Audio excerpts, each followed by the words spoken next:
Good evening, ladies and gentlemen, and all in between. Jason, my brother, how you doing, man? Fantastic. What's going on with you? Oh, it's just enjoying the surface of the sun heat here in Chicago. I know the feeling. It was about 102 with the heat index here today. So, dude, I've got the air conditioner. Normally, I turn it off toward in the show. Right. No. deal with the noise, dude. It's cranked and it's at 80. That's right. and it's been like it's like me walking up the stairs. Right. Yeah. But absolutely, yeah. So we got some interesting things happening for sure. Mm-hmm. We got the Music Matters Festival next weekend, which I'll be emceeing at. Mike Milligan and Steam Shovel will be playing there, of course, and he's been involved with it for quite a many years. He also kind of was mentor to our buddy Jason Wells from nice. Wells Band. Yeah, and he's got a long musical history, some interesting tidbits. He plays around here all the time. He seems to be all over the place. Nice. Seems like a really nice guy from our 2-minute conversation before the show started. Yeah.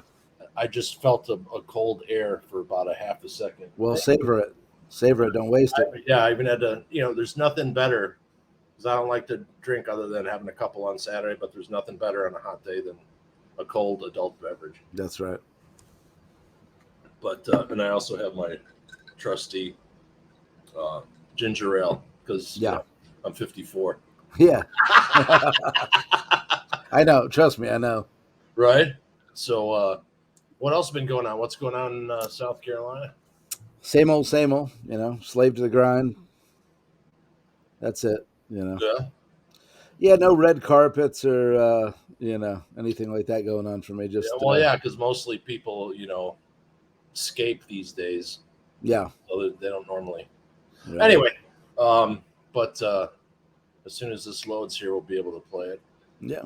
Dude, it's been and it's supposed to be hotter tomorrow. Right, same here. 104 here tomorrow with the heat index. Yeah, and everyone make sure you're hydrated, because even if you think you are, you're not.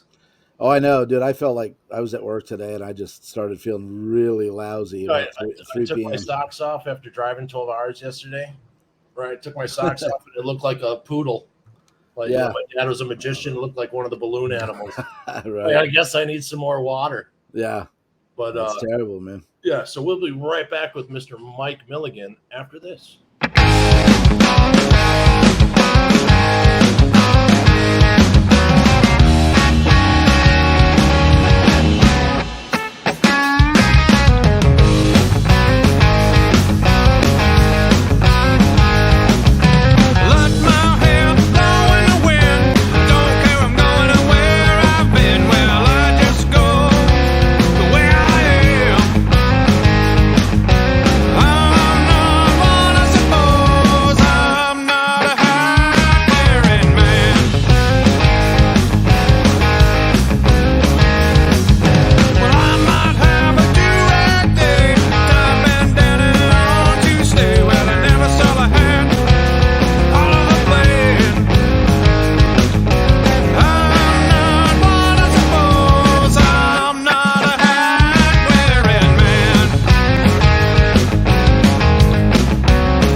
Mr. Mike Milligan, how are you, sir? Hello, fellas. How's it going? Welcome to the living room, brother. Thanks for having me. Absolutely. Yeah, looking forward to seeing you play, man. We're not much to look at. So how you surviving the heat down there? You're in Kokomo, Indiana today. Say that again. How you surviving the heat out there in Kokomo, Indiana? I'm just not going out in it. All right. It's oppressive, man. Yeah, it's pretty nasty. I think it was high. It was 90s today, high 90s. Yeah, it seems to be that or more everywhere this year.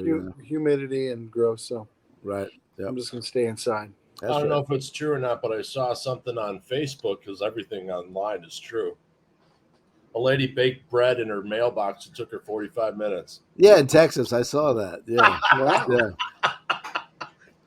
Mailbox Yeah, break. Yeah. I like that. So, Mike, Music Matters is next is August 5th and 6th. So give us a little background on with that, because you've been working on it for a bunch of years. You've done a bunch of posters and artwork and contributing your music time. I'm not sure if we were involved with the first one. We might have been, but we've been on several of them. I think he's done it. Maybe Jason Wells has done maybe 7 of them now, and we've been involved in quite a bit of them. And I designed the poster that you just showed. I designed that. Right on. It's just a lot of fun. I mean, anytime you can be on stage in front of a all ages audience. Oh, for sure. Then an appreciative audience, and it's really cool. I don't know if you've been to it, but it's out in the middle of nowhere. Right. It's just out in the middle, and it's out in the middle of the country in this nice little spot. It's a very welcoming location. Yeah. And everybody's real friendly, so it's really laid back. Oh, I'm stoked, man! I can't wait. Yeah, I'm jealous. I wish I could join you guys out there. That's exactly what the doctor ordered for me, but I can't get away. Right behind the stage is like maybe a 50 acre, not 50 acre, but 50 square yards, 100 square yard pond. Yeah, and it's a great big pond behind us, and it's all wooded and camping. It's out in the middle of nowhere. 2.5 acre pond. That's it. And we'll be in the Creativity Talking Mobile studio. Yeah, the old Leprechaun. So if you need to cool off, man, hop on over. Nice. Make sure is there a sign on the door, this trailer's rocking. Don't come knocking. Right. Well, what's funny is, so when Stevie Ray Vaughan passed, Jason, did you start school yet, or no? I think that might have been my first. I think he died was it 90 that he died? No, it was 90. Yeah, I was in school. Yeah. So I just started. Yeah. So we went to an art school that also was half artists, half musicians. Right. And so we went for audio and television engineering. Jason wound up being audio. I wound up being more towards film and television, but worked on a bunch of live performances and stuff, all throughout my career, and Jason as well. And we got to school and everyone was bummed. And 5 minutes into the day, they said, "Okay, everyone go home." Yeah. Stevie Ray Vaughan holiday. Yeah, so I was a freshman at Ball State in Muncie in 1990. David Letterman went there. Right. There's a building named after him, dedicated to all the C students, the C average students. There's a plaque that says that, right? The plaque outside the telecommunications building that says dedicated to all the C average students. That's awesome. That's so there's August 27th, 1990. I was starting Ball State, and I got the news on the radio, and I didn't go to classes for a week, and I just didn't go. I just had seen Stevie just a few months before, right, in Indianapolis with the Stray Cats. Mm. Wow, that's a good bill. It really put me on course. I Right. was already a huge fan, and I was already heading that direction for a really long time. But when that happened, it really put me on path and helped me focus on what I really do and what I'm good at. Right. And like Stevie's one of those cats that he was beyond a guitar player. Oh. Yeah. I mean, it just channeled through him. He just, he got it like rays from the sun, like Superman. Anytime he looked at the sun, he became stronger. He's one of those artists, man, that it's like, if there's ever any doubt that like somebody was destined to do something on Earth. Right.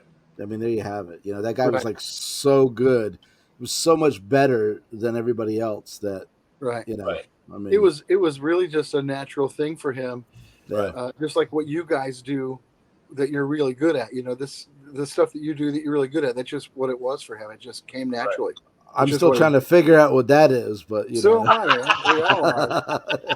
Stevie knew it. Stevie knew right away at a young age that what he was meant to do. Yeah. he was working at a hamburger, like a Dairy Queen, Yeah. when he was 15. Yeah. He had his only job he ever had. He was working at Dairy Queen in a Oak Cliff, Dallas area. He climbed up on this grease trap bucket to empty the trash into the dumpster, and he crashed through the lid. And if it would have been full of grease, it would have been hot grease, and it would have fried him. He would have died. Right. It would have cooked him anyway. And Yeah. the lady that owns the Dairy Queen, she got mad at him because he broke the lid, and she wasn't concerned at all about his well-being. Right. And he took his apron off and threw it to her and said, "See ya. I'm going to go home and get my guitar." And that's the only job he ever had. Yeah. Oh, for sure. And also too, like, you know, Stevie, I mean, Texas radio back in the day, you had all types of cool shit. You had stuff coming over from Mexico. You had the superstations here. Of course, ZZ Top was already doing their thing. X, yeah, so the X, you know, was playing a bunch of stuff. And, you know, back in the day when, you know, people who, you know, are younger, they may not realize popular music wasn't top 40. You could have Frank Sinatra, then you could have Albert King, then you could have, you know, Etta James, and then you have the Beatles, and then you have, you know, like there was no. They weren't stuck to one genre. You might hear a little bit of everything. Yeah, the subcategorization is kind of driving me nuts. Right. Right. You know, it's really being categorized very meticulously. Mm-hmm. Right. There's enough people that are not paid for music. You know. I agree. Yep. You know, and we always, whenever we cover something, we always, you know, make sure tell the audience, you know, go buy the music, go see local music, go see the band, buy their stuff. Yeah. You know, because a lot of, you know, and we're not here to crap on anybody. A lot of people are negative, and, you know, music's so cool and subjective. We just want to share, you know, it saved me. Mm-hmm. You know, it saved Jason, and I'm sure Mike, it saved you. Numerous times. I'm here. That's why I'm here. Without it, I would have been gone a long time ago. Yeah, I would have had other vices and other ways out, and I would have probably taken one of those ways. And Mm-hmm. And I mean, we started this. You know, we started this podcast because my brother took his life 3 years ago. You know, so he's one of the 22 veterans who take their lives every day. So we've saved 5 guys from taking an irreversible action by telling fart jokes and sharing music. And, you know, that, you know, I'm sure he wouldn't, you know, if he was here, he'd be right on the air. Oh, yeah. You know, Totally. So he's around. So that's Ray. So what's his name? His name's Ray. Ray. Yeah. So if you could dedicate a song to him on your set, I'd greatly appreciate it. Yeah. At the fest, that would be awesome. Yeah, Ray. But yeah, so, you know, so we started this journey on finding music. You know, we're older guys, and we started, and it took off. We had no idea. I mean, for us, it took off. Tiny show. Yeah. You know, but we come at it from a different angle, and people are appreciating our, you know, opinion and fart jokes. Apparently, you know, I got, you know, Jason the caveman knuckle dragger over there, and I've got me the alien guy getting, you know. I love this. My son does a podcast. My son is 19. And he writes movie reviews for current movies and movies from all throughout history. Oh, cool. And, he does a podcast right above me in his bedroom upstairs with his friend on Sunday. They do a podcast. They do movie reviews. They review current art and music and current events, and it's just like dude, love to come on, and they can come on our show. Absolutely. Yeah. What's the name of it? Go ahead and plug it. They're called Cinemaniacs. Cinemaniacs. Oh, nice name. Good name. Cinemaniacs. Yes. So we're starting a new science fiction show in August called Sci-Fi. Oh, that's cool. Yeah. So yeah, we do all kinds of music stuff. You know, it's funny that I gave them a plug because they were needing some new equipment for their podcast setup. They had some imitation Shure SM7 mics like yours, so they were falling apart, and they need a little mixer box to mix the microphones. And I said, I'll give you some money as a sponsor if you can make me a lifetime sponsor, and every time you start your show, you show the band logo. Yeah, absolutely. Here I am giving them a plug.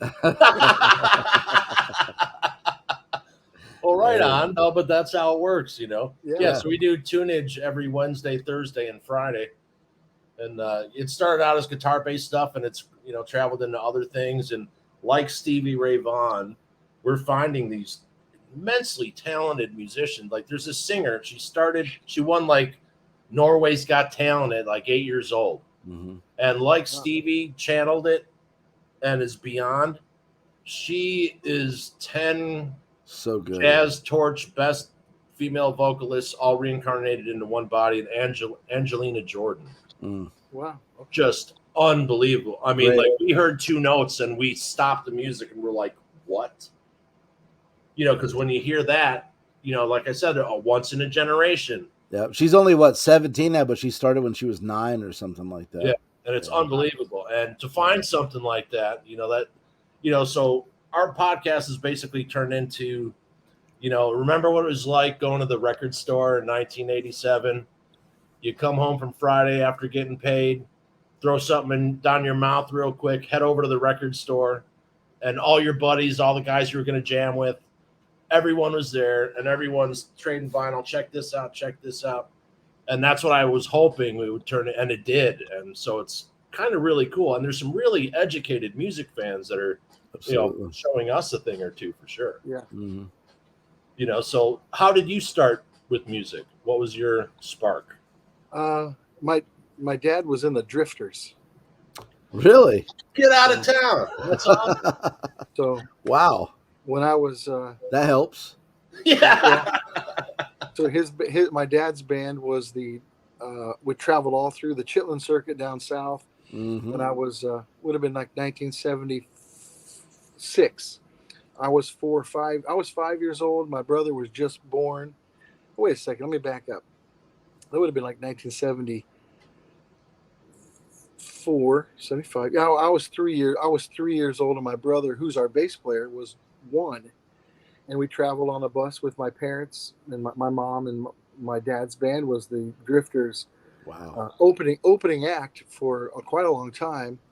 And then my dad's band would step back after doing a set and play all the Drifters music for them. They would come out and sing and dance, and my dad's band played all of the Drifters tunes. So there were, as a little kid traveling through Mississippi in the early 70s, there were times when I'm in Kokomo, Indiana.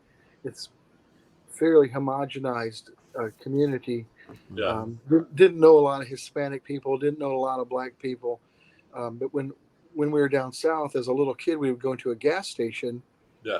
And I'd be like, holy cow, my mom and myself were the only 2 white people in the entire, anywhere. So seeing that diversity as a little kid really influenced me as a person as I am today, and growing up and seeing possibilities of combinations and things, and how music is so diverse and universal.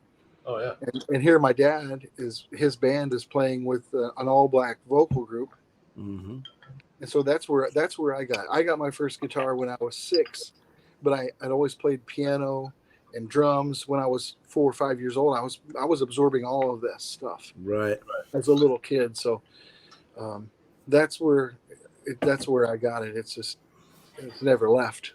Right. Nice. Right on. So when did you form your first band?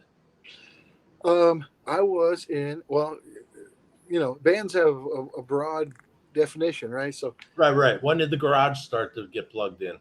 Well, this was the first band I consider was a friend of mine that lived down the street. I'm in the house where I grew up, and I moved in here in 1976.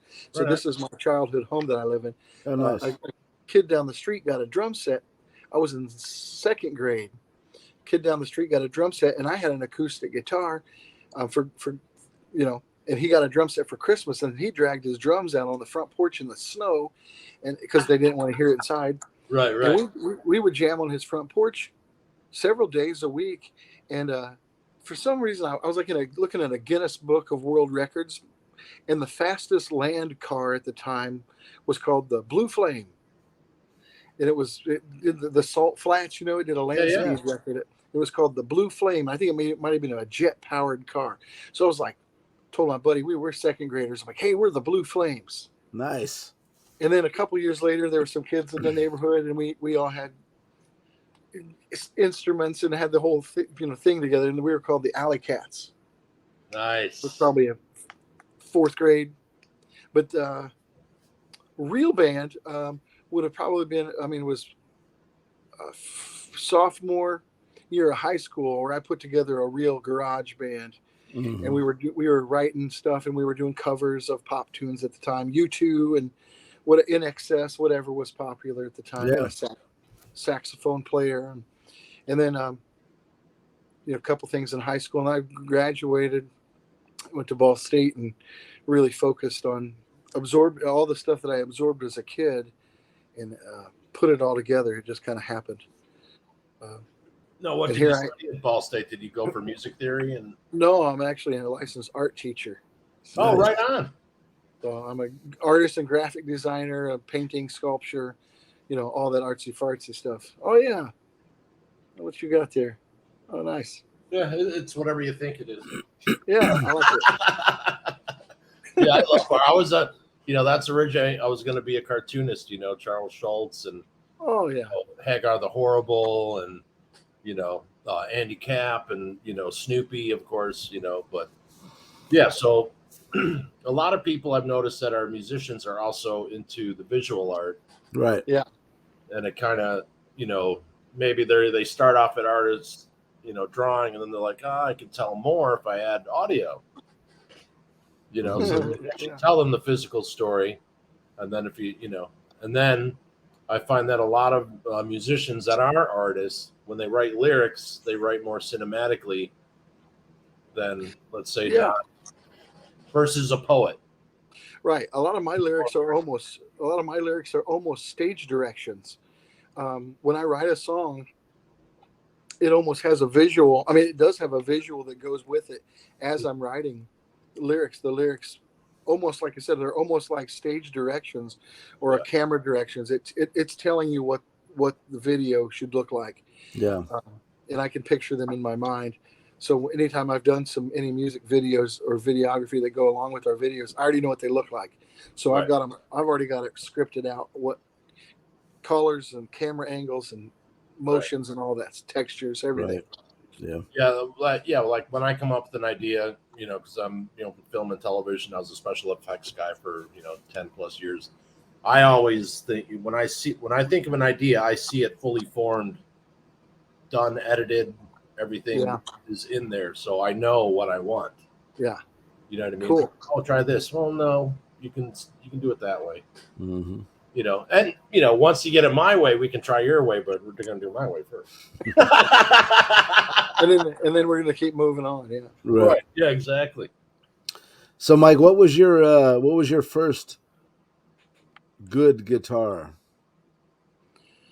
Do you remember? I still have it. You do? Awesome. Yeah, I've got almost every guitar I've ever owned. So that's awesome. That's rare. I've got more than one man needs. I do too. That's not true. Don't sell yourself short. There is no limit. No, there is. My wife's in the other room. I think she can hear me. Oh, don't ever buy another guitar. Well, my band in high school was played at my wife's 16th birthday party, so she knew what she was getting into. Right. My first good guitar I bought with paper route money. It was a 1980 American-made Fender Bullet with the Telecaster neck. And I still have it. It was red. It's a tele body. Yeah. But it's kind of like a plywood body. It's painted red, and the pick guard is one-piece metal, and it flips up at the tail, and the strings run through. And then you got your little saddles there, but the pick guard is painted metal. Wow. Oh, and wow. it flips up at the end and becomes the bridge, the tailpiece. It's called a Fender Bullet. Yeah. Check that out. Probably sitting around. It's probably sitting right here. I think it's sitting right here. Yeah. Awesome. That's awesome. And Okay, so then you went through garage bands, and then when was your first okay, this is what I'm doing? I was in. I decided to just get better as a guitarist, so I joined a cover band in college the first year. So 91, I joined a cover Nirvana, grunge, the Seattle band. I joined that band just to become a better guitar player and learn some stuff I didn't really know. And those band members started graduating, and I got to put more of my influence in the band because I became one of the only band members left. So I Right. started interjecting the Hendrix and Mhm. the anything soulful and R&B or blues or that, you know, I started interjecting that, and pretty soon everyone had graduated and I'm the only one left. And so I started auditioning. I put up signs all over college campus, all over the city of Muncie. I said, I'm looking, are you an experienced drummer? Okay, experienced drummer, you know, referencing Hendrix. Yeah. Right. And a young guy, a young high school kid auditioned for the band. And that's where it was serious. I'm going to hand select, I'm going to audition people for this band called Steam Shovel. And Yeah. that's where the focus really came from. Yeah. So Steam Shovel, you started in '93. Yeah. That's awesome, dude. Sorry. I wasn't sure about the name. My dad's name is Mike also, and he had considered using the name Steam Shovel for a band of his if he was going to, you know, down the road somewhere. So I called him and I said, "Hey, do you mind if I use it?" The saxophone player that I had in my college band is the same saxophone player that was with me in high school, and he Oh, said, that's "Mike," he now plays with Chicago. okay. Really? He plays with Chicago Horns, and Wow. he said, "Mike, I'm not going to be in your band forever. You might as well put your name out there, you know, put your name in the band name, and that way it can take various forms. Right. It can, you know, be a 3-piece, 4-piece horn section, whatever." And we've done that. Yeah. So that's where that came. That's how that got started. But the band, the name Steam Shovel came from the little kids book. If you haven't heard of Yeah, that. Mike Yeah. Mulligan and the Yeah. Steam Shovel. Yep. Right. I have was just talking about that today. The owners, the lady that wrote the book died in 1968, Virginia Lee Burton. Okay. But her sons were fans of the band because they knew who we were, because I made sure they knew about us, and we were Yeah. honoring their Right. mother's work by continuing the name. And they used to wear our T-shirts, and they bought our stuff, and they both passed away. They were in their 80s. Oh wow. So I mean, the book was written in 1930. Yeah. Yeah. Oh, it was that old? Yeah. I Yeah. didn't realize it was that Yeah, it's old. classic children. Classic Yeah. children. I have a copy over here in my fire safe box. It's an original print hard copy. And when you open the book, there's the lady that wrote it, Virginia Lee Burton, also did all of the illustration as well. Yeah. And it's all about the turn of the century and the Industrial Revolution. Anyway, if you open the first page, there's a picture of a little boy, and he's running down the street, and it says dedicated to Mike, which is her son. And then when I met him, I got him to sign my book to me Right. from him. So it's like to Mike Nice. from Mike, and oh, it's pretty cool stuff. Yeah, that's awesome. That's awesome. Absolutely. So okay, so you start Mike Milligan and the Steam Shovel, and you're moving along. And so what was the first big wave? Like, you know, like you're like, okay, we're gonna do this. Did you start out regional? Then did someone latch on you and you started opening for them? Because you mentioned you opened up for Buddy Guy a bunch of times, and Oh yeah, we've opened, you name it, we've opened for them in the past 30 years. We've worked with, you name it, we've probably opened for them. But just didn't think it was possible. You know, you just didn't. Some of the stuff just happened right. that I just didn't think was possible. But first of all, when you've got a new band, you have to deal with people and humans and their attitudes. So Right. Steam Shovel changed Yeah. pretty quickly. Right away, within the first 6 months, we changed bass players, changed keyboard players. You know, the version right now is my brother on bass, and our drummer's Robert. His name's Tiny. He's a giant Sasquatch of a man. But we've been together. This unit right now has been together for 22 years. Oh wow. So That's awesome. before the 20, you know, before that, things were changing occasionally. You know, we would change drummers every few years and change bass players, but it's always been the same stuff. I mean, I write the music, and I'm musical director, so it has always been coming from the same place. But it's never sounded better than it does right now. Right on. Nice. And you know, like there's one thing to be said about young guys, but there's another few sentences to be said about the older guys who, Oh yeah. you know, texture. There's dirt in the corners. There's, you know, all types of, Mhm. you know, little subtleties that you're not going to know when you're in your 23. And just good old fashioned experience. You know what I mean? Oh, Yeah. thousands and thousands of hours of stage time. Yeah. I mean, yeah, this guitar itself has over 5,000 stage hours. Nice. 5,000 just stage hours on stage. Yeah. And so my guys have been with me about as long as this guitar. Yeah. And so this unit has around the same, about 5,000 hours on stage over the past 20 some years. Well-oiled machine. Yeah. So how many guitars do you currently have? His wife's in the next room. Don't talk about it. If I could answer that, if I could tell you exactly the exact number, if I can't tell you the exact number, I have too many, and I cannot tell you. I will tell you that they're in almost in every room in my house. I can reach about this far and grab one. Grab something. There's about, I don't know. I don't know if you can see the closet behind me. That closet back in the corner. It's jam packed. I have a studio out back. That's ceiling to floor amplifiers and guitars. Nice. Right on. It's ridiculous. I like the way you're living, man. Yeah. Yeah. So, we see the Stevie Ray Vaughan paraphernalia behind you there. Well, I see a pick guard. Was that from his guitar? No, that was given to me by Doyle Bramhall Jr. Ooh. So another monster. Oh, yeah. So Doyle's dad is the guy that taught Stevie how to sing. And it's Right. and Doyle's dad, Doyle Sr., Big Daddy Doyle, we call him.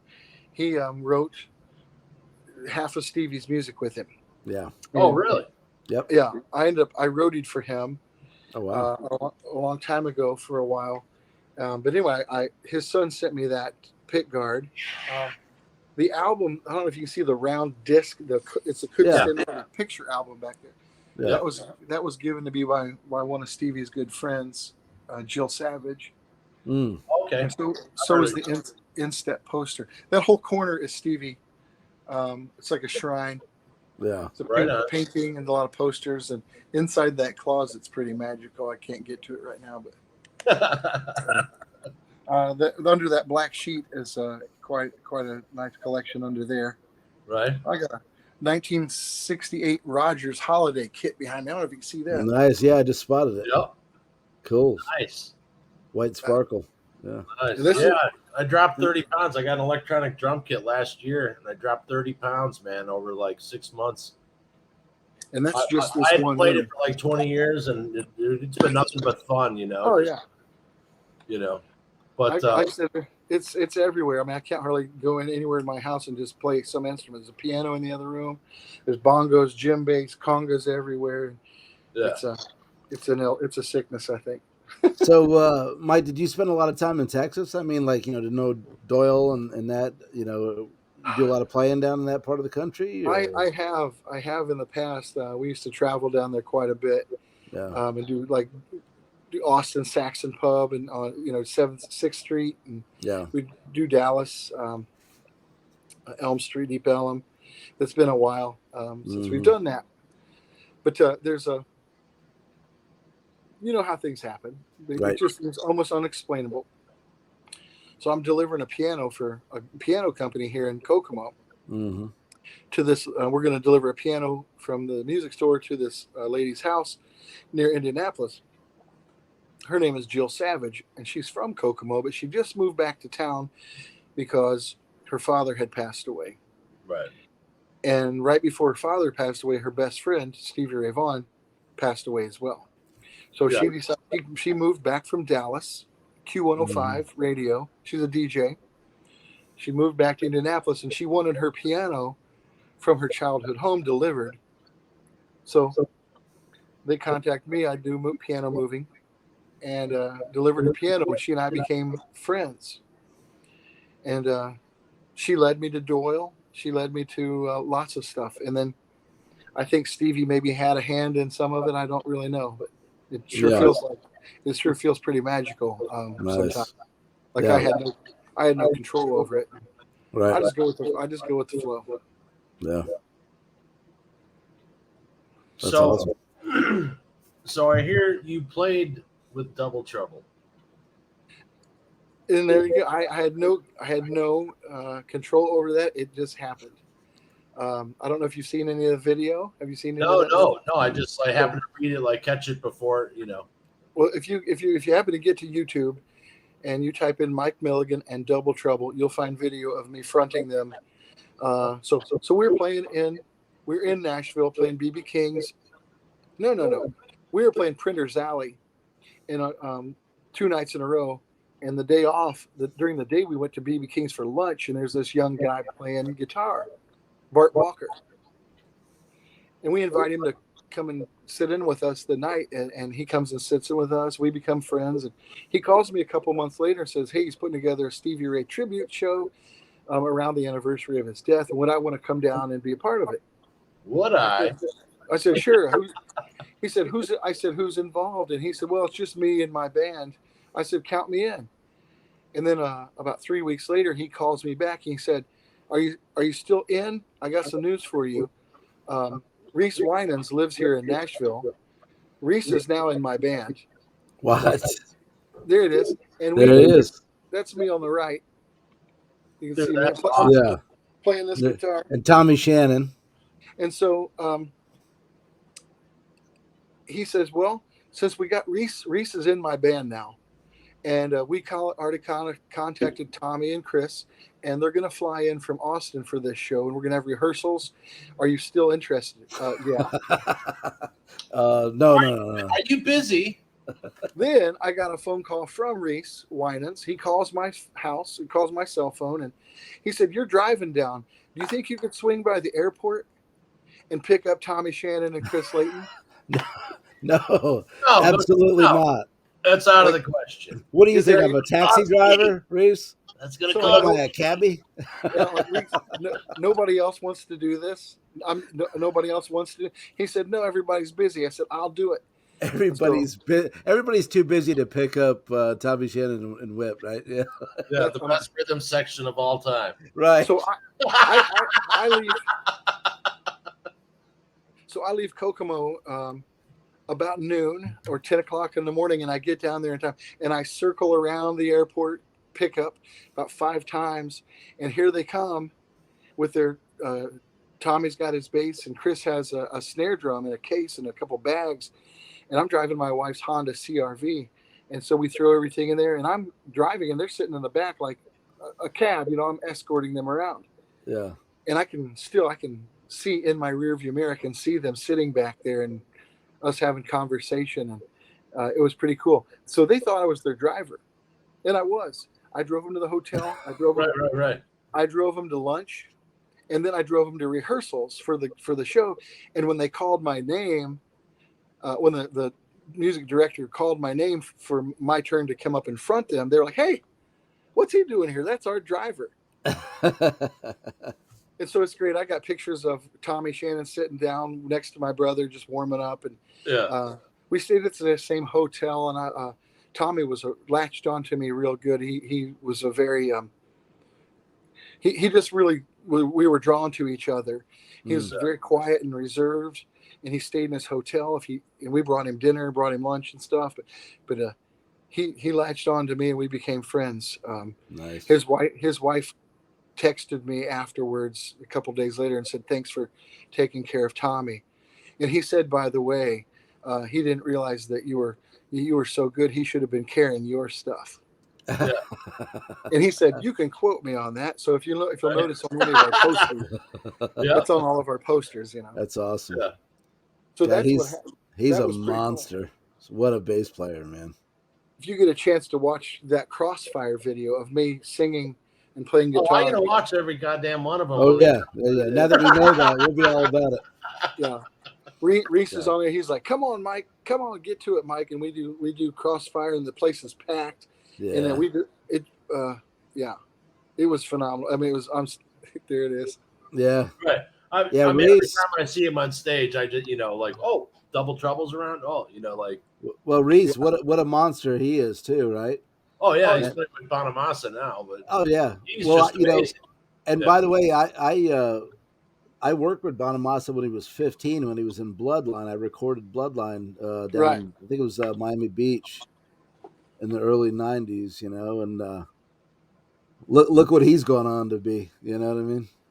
He's done Yeah. well. Just look at him. Yeah, Yeah. he's amazing. Met him and Would his you- dad. It was cool. I remember probably about 10, 12, I don't know, maybe 15 years ago. I lose track of time. I remember sitting there going, wonder whatever happened to that guy. And I went on the internet and I go, oh, he's only the biggest friggin' blues artist now. Oh, I guess he's done well for himself. Uh-huh. He's doing all right. He's doing all right. Yeah, he's Yeah. made it. Just came out with a new album, by the way. Yeah. Again? Yeah. I can't. That time of the quarter. He's always working, man. I can't Always keep working. track. Yeah, he's got one a quarter, Yeah. But I it's can't- the sequel to his blues album that really, of course, I'm having a brain fart. That one that did really well for him way back in the day. This is like this volume 2. Oh, Blues Deluxe. Yeah. Yes. Yeah. Yeah. So a lot of special guests and all that kind of stuff. Right.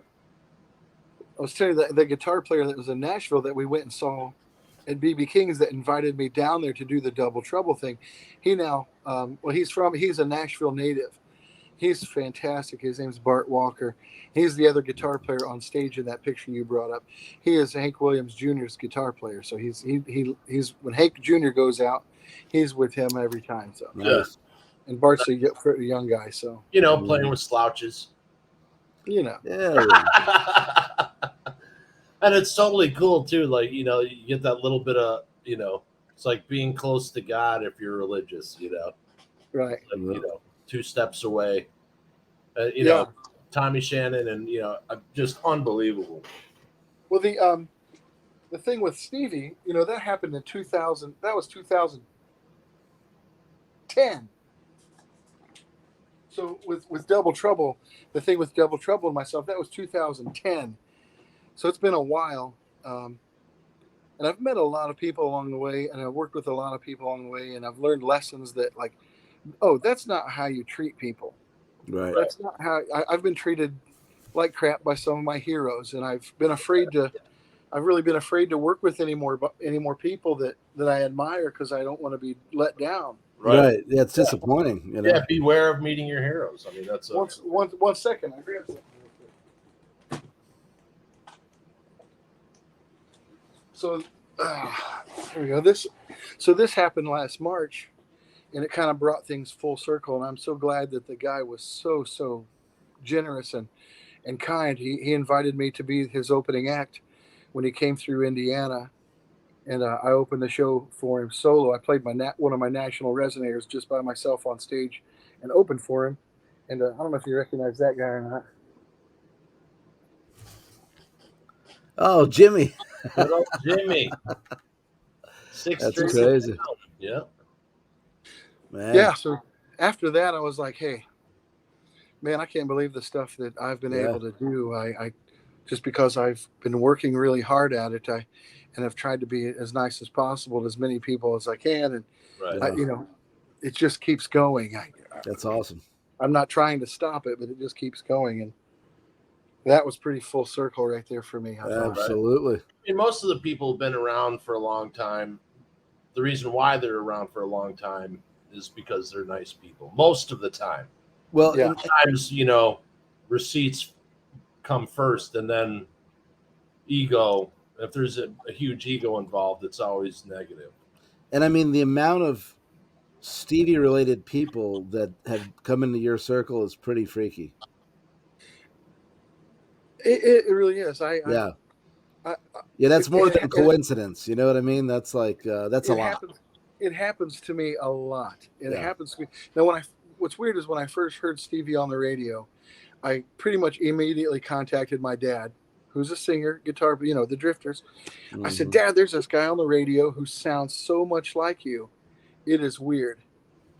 And so when I hear Stevie, I hear my dad. And when that first happened, I was probably only 15, 16, 17. Yeah. And at that time, my dad would have been 36, 37. I cannot wait to be that age. And that's 20 years ago, 15, 20 years ago. So it's crazy how much my voice sounds like my dad. Yeah. And Right. Stevie, You have a deeper, rounded brand, not whiskey. It's smoother, like Stevie's. It's that, it sits in that low pocket. So it's for me, it's strange because my dad sounded so much like him, or does sound like him to me, and for me to sound like my dad, and then I hear Stevie creeps in there easily on me, and it's just like he's hiding right there. Yeah. And once in a while, Stevie's just right there for me. He comes right out, and Doyle as well. Right. Yeah. But yeah, you're right with the stuff, the connections with Stevie. I don't know. That's how crazy, man. Well, just like you hear Willie Nelson's son sing with them, and you're like, oh, Lucas, yeah. Oh, what? Lucas has a song called "Just Outside of Austin." Have you heard that? I don't know. Maybe.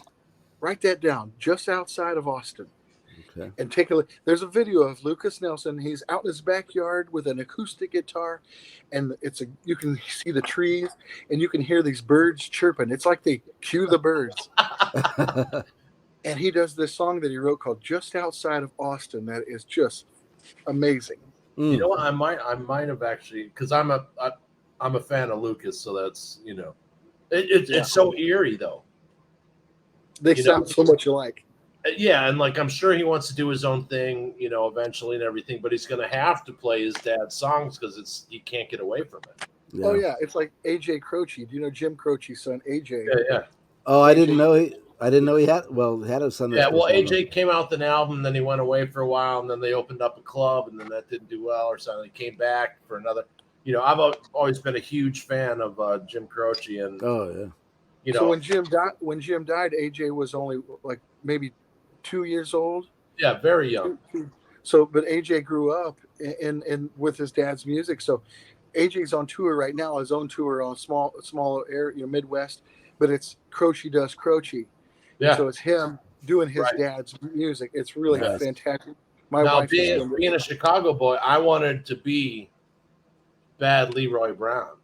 Oh yeah.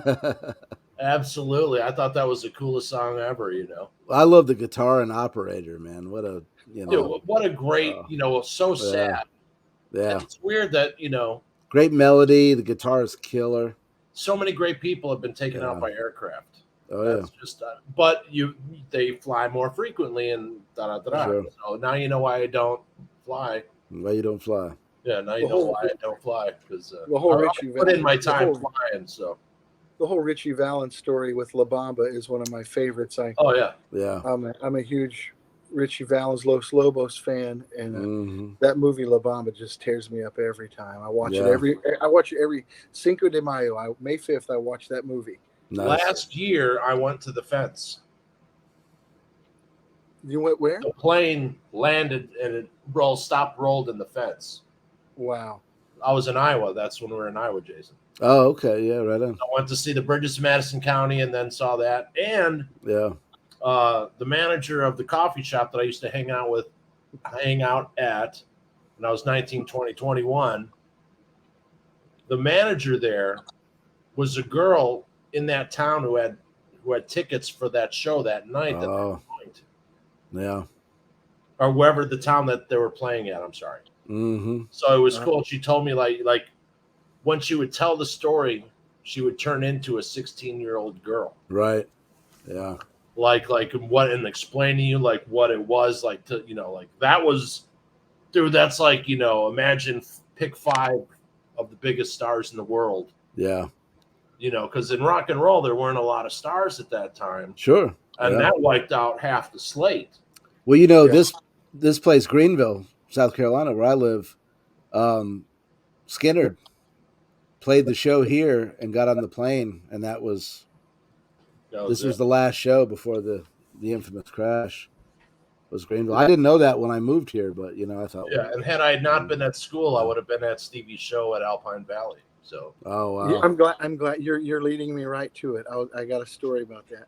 Yeah, I knew you were heading that direction, and I'm glad you prompted. Nice cue.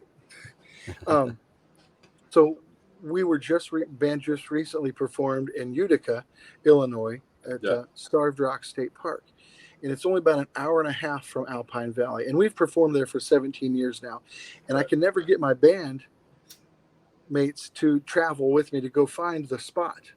But this time I took my wife and I went together, and in my band we all drove separately. So afterwards, the next day I drove to Alpine Valley, and we drove in, and everyone pointed. Well, they pointed us to the ski hill, and it's off limits unless you walk over there and you don't get caught, which we did. Right. So we found it, and we were like, just started climbing this ski hill, and it's kind of getting eerie, and it's kind of getting a little spooky. Where do you think it would be? Well, we're like, let's just keep walking. Right. Well, first of all, there's a brass plaque on a telephone pole that a lady had put there to commemorate the time and the location. And we're like, I wonder where it is. So let's just walk up one more spot and take a rest. And we walk up the middle of the ski hill and take a rest, and there it is. Right there's the plaque, and it's at the exact GPS coordinates where the helicopter crashed. And we pretty much walked right to it, and it's pretty amazing. It's heavy, yeah. Yeah, and what I wonder how many, just the fact that his brother was on the plane, and then Stevie said, "Hey man, I need the ride." Oh right. Oh my God. Mm. You're right with me. Hold on one second. But yeah. Look at number one, man. That's like one of the baddest guitars ever were, So the picture that you just pulled up.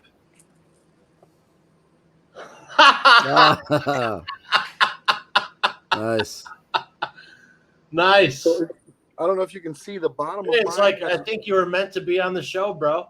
Do you see that autograph? So Jimmy signed this for me when I took it. When I opened up for him, he asked me where I got this picture, and I told him I wasn't supposed to tell him. I know where you got yours, and I know where I got mine. They were obtained illegally. I can tell you that. This was taken in Jimmy's house. It was taken at Jimmy's house. That's Jimmy's house and his couch. But a friend of mine was working in Austin at a Fox photo mat. Yep. A friend of mine was working at the Fox photo mat. And and he saw Jimmy dropped off this roll of film to get developed. And this guy I know, I can't say his name. Right. He develops the film, and he makes numerous copies of this. Yeah. I shouldn't be talking about this on the air.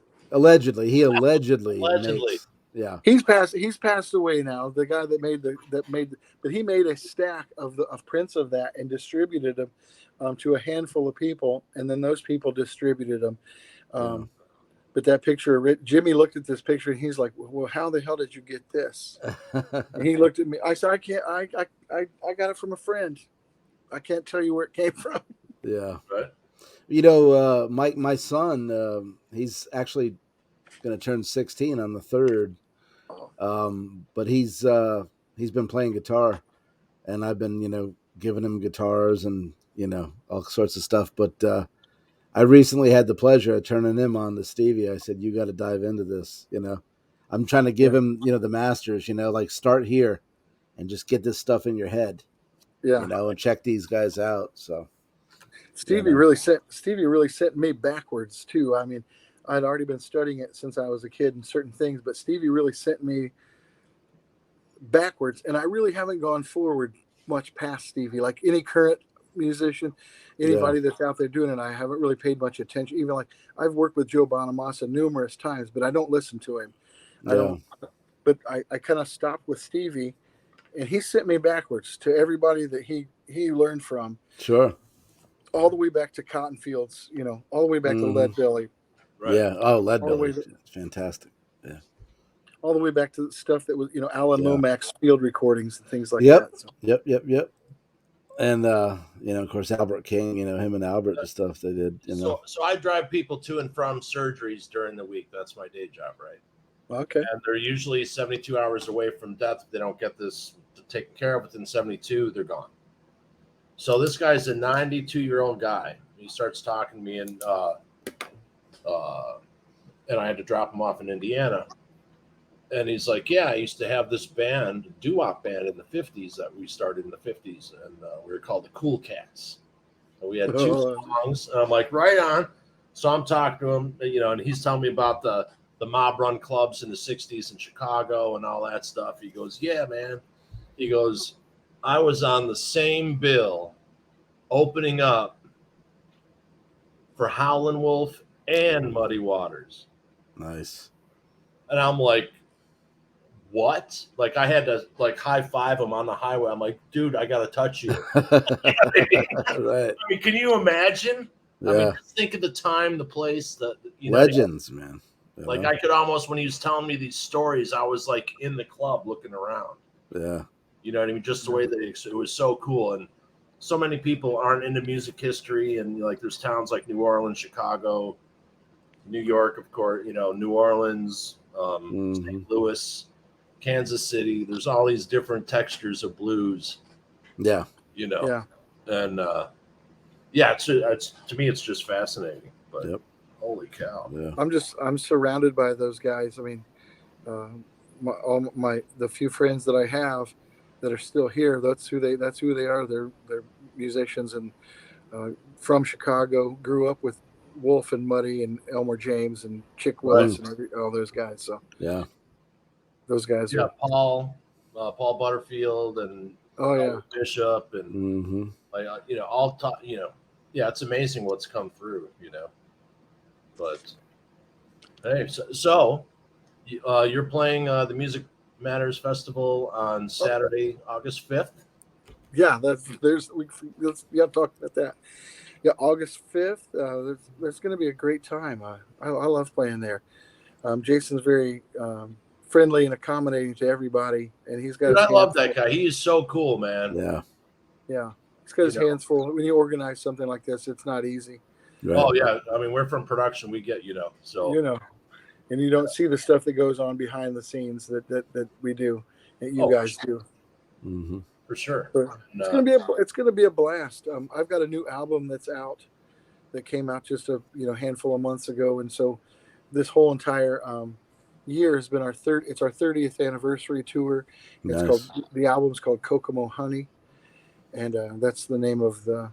And I believe it's a new product called Kokomo Honey. Is there not? We do have some products that go along with our album. We've got actual real honey. I'm getting ready to go pick up a batch of it here in a little bit.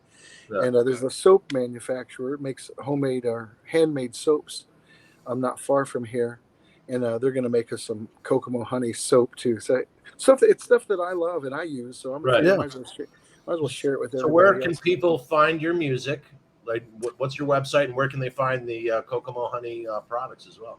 Well, you can find if you type us in on any Google search, you'll find us. If you type in Mike Milligan, not with Mike Mulligan, but Mike Milligan and Steam Shovel, and you use the word Kokomo, you will find our website. You'll find our links. But our website is called MikeMilligan.homestead.com. So you can. We're not hard to find. You can type that in. It'll direct you to our merchandise page, all of our tour dates, and all that stuff. And you're also on Facebook as well. So if people are on Facebook right now, right? I'm on there right now as we talk. So yeah. So you can follow the links from there as well. Yeah, and I'm really excited to hang out with you next weekend. Me too. I cannot wait. I think it's going to be a blast. Go ahead. Jason was going to be there from North Carolina or South Carolina. I wish. Now I'll be working. I can't get away, but you guys check in with me if you can, on the phone or whatever. Yeah, we're going to be doing little interviews in the RV and stuff to get people out of the interviews in the RV. Yeah. So but next year, I have a feeling it's growing into something else, but but I'll talk to you in private about that. And I'm sure Jason will talk to you in private about that as well. There's some really cool, ambitious plans. And I'm like, hey, man, why don't we, blah, blah, blah. I'm bringing what we do into it to help because I think, there's nothing more important. I think it's it's a great cause. Yeah. Right now, there is a problem with youth violence. And people say, oh, there's always been youth violence. Yeah. But here's the thing. They've taken music out of school. They've taken shop class out of school. They've taken art out of school in a lot of places. I never realized that. Or if there are, they're very limited in their program. Yeah. And that's the places where people who didn't know how to do it with words, they could vent through their art, through their music, Right. through their acting, through their whatever, through building a lamp. Right. They could express themselves and be proud of something because maybe someone's just yelling and pointing a finger every time they're not in school. And You're right on the money. My wife and I work at a middle school during the week, and my wife's the full-time teacher in a preschool, elementary school. So we see this daily. And I agree. There's not enough creative outlets for people. Right. We're so busy cranking out employees, right, and factory workers, and cranking out an employee. Right. And here's the deal. A lot of creative people. Football players don't create the microchip or the light bulb or paint Starry Night, or they're not Mr. Stradivarius. They're not creating something that's uncreatable 500 years later. Everything's disposable. Not that they can't. Not that those football players can't, but there's pretty much, they're not designed to. Those aren't the people that need the outlet. They already have an outlet for their frustrations and their exactly. Yeah. Yep. Exactly. So I think this is so important, and just to see, I've worked with the Make-A-Wish Foundation. I was an MC for several years with them, and man, once you see the look on kids' faces when, you feel like being 5 years old again when you got your first, when I got my first sketchbook, when I got my first SG copy from Sears. Oh yeah. I mean, like you feel that excitement, and man, if that doesn't give you fuel. Right. If you're a kid who've never held a guitar, all of a sudden you have a guitar in your hands, right? You're like, the universe is mine. Well, all like my nephew and niece and stuff, when I've put guitars in their hands when they're very little, and it's like, you plug in and turn the amp up, and they hit one string and it makes sound in their face. It's just like one of the proudest things as a father. Okay. I have two boys, Mike. And so one of the proudest things that, when my youngest Seth was like 4, I'd pop through CDs. Who's this? Stevie Ray. Who's that? Who's playing? Eddie Van Halen. Who's playing? Neil Schon. Who's playing? You could literally, he knew just within the first few notes of never hearing a song. Right. Sure. But, our house was always filled with music, so. My kids are getting accused of being raised by a really old man. My daughter, my son's 19 and my daughter's 13, and you play Sam Cooke for them, they know who Sam Cooke is. Yeah. And if my daughter hears Aretha, she knows who Aretha is. Right. And their friends are like, who do you live with? Yeah. Who's raising you? Some old me. Yeah. That's awesome. That's cool. So it's going to be a really cool event, man. I can't wait for it. Yeah, I'm looking forward to hanging out. Absolutely, man. So, cool, ladies and gentlemen, Mike Milligan and the Steam Shovel. Couldn't be a nicer guy. We will see you next week. Jason, my brother. Love you, man. Love you too, guys. It was great talking to you guys. Thank you too, Thanks, Mike. And we're going to have you back on, man, because you've only put a half of 1% of all the stories you got. Yeah, we know you got more stories than you. Yeah, that conversation couldn't have been easier. Seriously, sometimes you got to pull things out of people, and you're like, we could be out here for about 3 or 4 more hours if you want. Yeah, Jason's got to go to work in the morning. I get up at 2 a.m. for work, so that's coming right up. Yeah, that's coming right up. Yeah. Well, we'll do part 2. We'll do part 2 for sure. Let's do it. Right on. All right, everybody, and we'll see everyone at the Music Matters Festival in Darlington, Indiana, August 5th and 6th with your horns up. Thank you, Mike. You've been a gentleman, sir. Take care, guys.